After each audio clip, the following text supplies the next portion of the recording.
La crise des réfugiés, origine, situation actuelle et solutions pour l'avenir de l'Allemagne et de l'Europe. Pour ce rendez-vous, le Club allemand international de la Principauté a accueilli celui qui fut élu en 2010, 10e président fédéral d'Allemagne, Christian Wulff. Il est aujourd'hui très engagé sur la scène internationale puisqu'il multiplie les rencontres et les contacts directs avec les citoyens, comme lors de cette conférence où il a évoqué l'importance qu'il faut accorder aux démocraties, au fait de ne pas céder à la peur et à l'envie de populisme.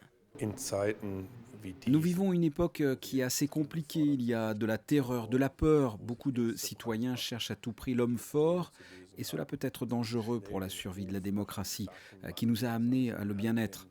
Pour la conserver, il faut vraiment maintenir le dialogue sans être tenté par les extrêmes.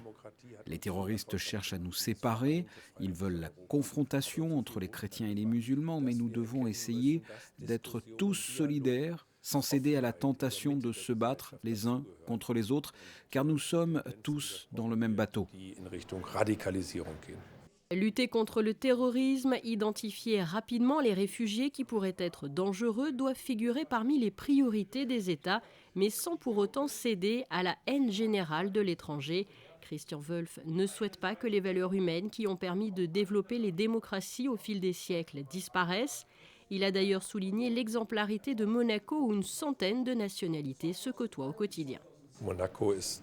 Monaco est un bel exemple de tolérance. Beaucoup de gens vivent les uns avec les autres, ils sont habitués. Monaco fait preuve d'empathie envers le sort de personnes dans d'autres pays. Et c'est ce que j'apprécie, car il y a peu de pays qui s'engagent autant. Le prince Albert II est pour moi un modèle, car ici, à Monaco, vous vous engagez beaucoup pour le bien des populations à travers le monde.